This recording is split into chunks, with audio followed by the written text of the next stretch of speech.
श्री स्वामी समर्थ. दंडवत आणि प्रणाम. मी रेखा जगदंबे. माझ्या यूट्यूब चॅनलमध्ये मी तुमचं अगदी मनापासून स्वागत करते आणि आजचा दिवस तुमचा शुभ जाओ अशी महाराजांच्या चरणी प्रार्थना करते आणि आजच्या आपल्या नवीन विषयाला मी सुरुवात करते. मैत्रिणींनो, श्रावण महिना जवळ आलेला आहे. तर ह्या श्रावण महिन्यामध्ये आपल्याला भगवान शंभूंची सेवा मोठ्या प्रमाणात करायची असते, कारण श्रावण पूर्ण हा भगवान शंभूंना समर्पित असा महिना आहे. तर प्रत्येक जण त्यांना ज्या परीने जमतं त्या पद्धतीनं शंभूंच्या सेवा करत असतात. कोणी दररोज रुद्राभिषेक करतं, पूर्ण श्रावण महिनाभर रुद्राभिषेक करतं, तर कुणी दररोज शिवलीला अमृताचं पठण करतं, किंवा ज्यांना जसं जमतं त्या पद्धतीने आपल्याला शंभूंची सेवा करायची असते. आणि ज्याच्या त्याच्या परीने प्रत्येक जण फुल नाही फुलाची पाकळी जसं शक्य आहे त्या पद्धतीनं सेवा अर्पण करत असतात. तर ह्या श्रावणाचं औचित्य साधून सेवेच्या पूर्वी आपल्याला काही गोष्टींची खरेदी करायची आहे, देवघरातल्या गोष्टींची खरेदी करायची आहे. तर त्या गोष्टी कोणत्या आहेत, आजचा व्हिडिओ या माहितीचा आहे, तर व्हिडिओ स्किप न करता पहा. तर मैत्रिणींनो, सगळ्यात पहिल्यांदा श्रावण महिना म्हटलं की शंभूंना समर्पित. मग आता शंभूंची पूजा करायची तर आपल्याकडं सगळ्यात पहिल्यांदा शंभूंची साळणपिंड ज्याला म्हणतो, जे पिंड म्हणतो, तर ती पिंड असायला हवी. तर सगळ्यांच्याच घरामध्ये शंभूंची पिंड असते असं नाही. आता काही जणांकडे देवघरामध्ये सुद्धा असते आणि तुळशीजवळ सुद्धा किंवा तुळशीच्या वृंदावनाजवळ सुद्धा ठेवतात, परंतु काही जणांच्या घरामध्ये शंभूंचं पिंड नसते. तर ती पिंड आपल्या देवघरात असायला हवी, कारण श्रावण महिना पूर्ण हा भगवान शंभूंना समर्पित असलेला महिना आहे. आणि ज्या शंभूची आपल्याला सेवा करायची तर ती सेवा करण्यासाठी आपल्याला शंभूंची पिंड असणं आवश्यक असते, कारण आपल्याला अभिषेक जेव्हा करायचा असतो तर तो अभिषेक आपण पिंडीवरती करतो. आणि शंभूंची मूर्ती ही कधी पूजनात वापरत नसतात. त्यामुळं जरी तुमच्याकडे मूर्ती असेल तरी सुद्धा या श्रावणातल्या सेवा करण्यासाठी तुम्हाला ती मूर्ती वापरता येणार नाही. तर त्यासाठी आपल्याला शंभूंची पिंडच असायला हवी, कारण असं म्हणतो की कणकण में शंकर विराजे हे नेहमी असं म्हणतो, कणाकणात शिव दडलेले आहेत. मग मातीचा एक कण का असेना, वाळूचा एखादा खडा का असेना, त्याला आपण शिव म्हणून भजू शकतो, कारण त्याच्यामध्ये तेवढं सामर्थ्य आपल्या सेवेमुळं त्याच्यामध्ये खरंच सामर्थ्य येतं. आणि प्रत्येक ब्रह्मांडामध्ये ज्या काही गोष्टी आहेत त्या शिवस्वरूप मानल्या जातात, कारण शिव हे अंतिम सत्य आहे, शिव हे सुरुवात आहे, शिव म्हणजेच सृजनशीलता आहे आणि शिव म्हणजेच विनाश आहे. त्याच्यामुळं प्रत्येक गोष्टीमध्ये म्हणजे आपल्यामध्ये सुद्धा शिव सामावलेले आहेत. जे आपण असं म्हणतो की आपल्यामध्ये कुंडलिनी असते, तर ती कुंडलिनी कशाच्या स्वरूपात असते, एका सापाच्या स्वरूपामध्ये तिला दाखवलेलं असतं. तर तो साप कोणी धारण केलेला आहे, शंभूंनी. जो वासुकी नावाचा जो साप आहे तो शंभूंनी गळ्यात धारण केलेला आहे. आणि हे कुंडलिनी हाच साप कुंडलिनी आपली दर्शवत असते. म्हणजेच काय, तर शंभू हे आपल्यामध्ये विराजलेले आहेत असं म्हणायला काही हरकत नाही. त्यामुळं आपल्या घरामध्ये आपल्याला सेवा करायची, श्रावण महिना भगवान शंभूंना समर्पित करून सगळ्या सेवा करायच्यात, तर अशा वेळेस आपल्या देवघरामध्ये शंभूंची असायला हवी. तुमच्याकडे शंभूंची साळणपिंड नसेल किंवा पिंड नसेल, लिंग स्वरूपामध्ये जर तुमच्याकडे शिव नसतील, तर आवर्जून तुम्ही ह्या श्रावण महिन्याच्या आधी, तुम्ही श्रावण महिन्यामध्ये सुद्धा खरेदी केलं, म्हणजे पहिल्या श्रावण सोमवारच्या आधी जरी तुम्ही खरेदी केली तरीही चालतं. तर तुम्हाला पहिल्यांदा श्रावण सुरू होण्यापूर्वी शिवलिंग खरेदी करायचं आहे.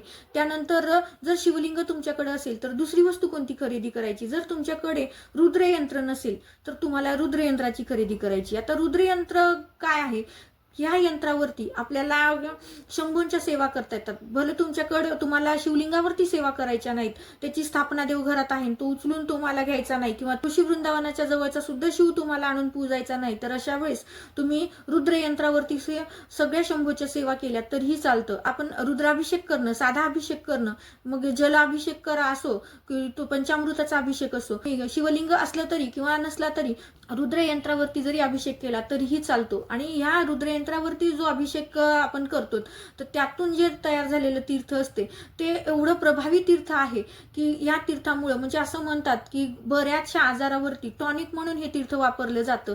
जेव्हा असाध्य आजार होतात, खूप दवाखाना करून जेव्हा आपले आजार बरे होत नाहीत किंवा आपल्यामध्ये एक नकारात्मकता निर्माण होते, तर अशा वेळेस जर आपण रुद्रावरचं किंवा या शिवावरचं अभिषेक केलेलं जर जलप्राशन केलं, तीर्थप्राशन केलं, तर निश्चित त्या असाध्य आजारापासून आपली मुक्ती होते. त्यामुळं हे आपल्या घरात असायला हवं, कारण घरात लहान लेकरं असतील तर निश्चितच वातावरण बदललं की आजारपण पण येतं. पण ह्याच रुद्रयंत्रावरती जर आपण दररोज थोडंसं साध्या पाण्याने जरी अभिषेक करून ते तीर्थ पिलं तर ते सगळ्यांच्याच घरामध्ये म्हणजे सगळेच घरातले निरोगी राहायला सुद्धा मदत होते. त्यामुळं जर तुमच्याकडे रुद्रयंत्र नसेल तर तुम्ही आवर्जून रुद्रयंत्राची खरेदी करा. आणि या गोष्टी वारंवार खरेदी करायच्या नसतात. आपण असं जरी वाटलं की 1000 रुपयापर्यंत आपण जर रुद्रयंत्र घेतलं तर आपल्याकडे आता 1000 रुपये नाहीत, तर 1000 रुपयाचा विचार करू नका. कारण आपण जेव्हा हॉटेलमध्ये जातो तर हॉटेलमध्ये गेल्यानंतर 1000 रुपये आपलं सहज बिल होतं. परंतु जेव्हा एकदा आपण देवघरातलं जेव्हा एकदा साहित्य सामान किंवा देव आणतो तर ते आपले पिढ्यानपिढ्या चालत असतात, ते खराब होतात, अशातला भाग नाही. त्यामुळे तुम्ही एका वर्षी जरी खरेदी केली तर तुम्ही आहोत तोपर्यंत तुम्हाला त्याच्यावरती सेवा करता येतात. त्यामुळं पैशाचा विचार न करता जर तुमच्या देवघरामध्ये रुद्रयंत्र नसेल तर तुम्ही ते आवर्जून खरेदी करा. आणि असेल तर मग तिसरी वस्तू कोणती आहे तर ते जाणून घेऊया. जर त्या 2 वस्तू शिवलिंग आणि रुद्रयंत्र तुमच्याकडे आहे तर परंतु तुमच्याकडे तिसरी वस्तू नसेल तर ती तिसरी वस्तू तुम्ही आवर्जून खरेदी करा. तर ती कोणती, तर तुम्हाला रुद्राक्षाची माळ घ्यायची आहे. कारण रुद्राक्ष हे शंभूंना खूप प्रिय आहे आणि आपण जेव्हा शंभूची सेवा करतो, शंभूंचं नामस्मरण करतो, तर ते नामस्मरण करताना आपल्याला रुद्राक्षाची माळ असायला हवी. की रुद्राक्षाच्या माळेचे अनन्य साधारण महत्व आहे. फक्त शंभूंना आवडतं किंवा शंभूंना प्रिय आहे म्हणून नाही, तर रुद्राक्षामध्ये औषधी गुणधर्म सुद्धा असतात. कारण रुद्राक्ष हे खडबडीत भाग असतो आणि ते खडबडीत भाग जेव्हा आपण हातामध्ये असे मणी ओढायला लागतो तर ते आपल्या बोटामध्ये एक जे पॉइंट असतात ते प्रेस होतात आणि त्याच्यामुळे बरेचसे आजार आपले बरे होतात. हे विज्ञानानं सुद्धा सिद्ध केलेलं आहे आणि हे शास्त्र सुद्धा सांगतं. जेव्हा आपले काही पॉइंट ॲक्युप्रेशरचे दाबले जातात तर त्यावेळेस आपल्यातलं रक्ताभिसरण संस्था ही चांगली कार्यरत होते. त्यामुळं जर तुमच्याकडे रुद्राक्षाची माळ नसेल तर आवर्जून ह्या श्रावण महिन्याचं औचित्य साधून तुम्ही रुद्राक्षाची माळ खरेदी करू शकता. त्यानंतर चौथी वस्तू आहे, पूर्ण श्रावण महिनाभर किंवा दर सोमवारी तुम्हाला रुद्राभिषेक करायचा असेल तर अभिषेक करताना आपल्याला चमच्याने पाणी घालणं अवघड जातं. कारण आपल्याला जे शिवमहिम्न, शिवस्तोत्र, शिवनामावली ह्या सगळ्या गोष्टी आपल्याला म्हणायच्या वाचायच्या सुद्धा असतात आणि पाण्याचा अभिषेक सुद्धा करायचा असतो. त्यावेळेस आपल्याला ते अवघड होतं. त्यामुळं जर तुम्ही एक चंबूची गळती जर तुम्ही आणली तर निश्चित त्यामध्ये पाणी एकदा टाकलं की ती गळती शंभूच्या पिंडीवरती सारखी सतत धार पडत राहते आणि तुम्हाला हे पठण करणं, वाचन करणं सहज सोपं होतं. त्यामुळे तुमच्याकडे जर हे नसेल तर ते तुम्ही आवर्जून खरेदी करा. पण ही वस्तू मात्र आवर्जून खरेदी कराच अशातला भाग नाही. हे तुमचं ऐच्छिक प्रश्न आहे. जर तुम्हाला कठीण जात असेल वाचणं, शंभूंवरती चमच्याने अभिषेक करत, तर तुम्ही आवर्जून घ्या आणि आर्थिक अडचण नसेल तर आवर्जून तुम्ही घेतलं तरीही चालतं. परंतु आपल्याला आर्थिक समस्या भेडसावते आणि त्यात श्रावण महिना आला आणि हे घ्यायचं म्हणून घ्यायचं अशातला भाग नाही. ते पाहिजेच किंवा आवश्यकच आहे असं नाही. तुमच्या सोयीसाठी जर तुम्ही घेऊ शकत असाल तर आवर्जून ती गळती तुम्ही घेतली तरीही चालतं. त्यानंतर म्हणजे मूर्तीचं शिवलिंग सांगताना मी विसरले. शिवलिंग घेताना एक बरेच जण म्हणजे एकीकडे नंदी असतो, पुढे शिवलिंग असतं आणि नागाचा फणा असतो. या पद्धतीचं शिवलिंग आपल्याला देवघरात ठेवायचं नाही, तर अखंड शिवलिंगच फक्त घ्यायचं आहे. मग त्यात नंदीही नसावा आणि नागही नसावा. नंदी असेल तर एक वेळेस चालतं, परंतु नागासहित असलेलं शिवलिंग आपल्या देवघरात नसावं. त्यामुळं आवर्जून फक्त प्लेन फक्त शिवलिंग आपल्याला घ्यायचंय, ज्यामध्ये नंदी नाही आणि नाग सुद्धा नाही, असं शिवलिंग आपल्याला घ्यायचंय आणि त्या शिवलिंगावरतीच आपल्याला अभिषेक, आपल्या सेवा करायची आहेत. त्यानंतर आपल्याला भस्माची खरेदी करायची आहे. कारण मैत्रिणींनो, जे जंगम समाजाचे किंवा जे वाणी समाजाचे आहेत त्यांच्याकडं 12 महिने घरामध्ये भस्म राहतं. जे भस्म आपण शंभूंच्या पूजेच्या पूर्वी लावतो आणि शंभूंना सुद्धा लावतो. तर प्रत्येकाच्याच घरात असतं असं नाही. तर श्रावण महिना येण्यापूर्वी घरात आहे नाही याची खात्री करून घ्या आणि जर नसेल तर आवर्जून एक भस्म घेऊन या.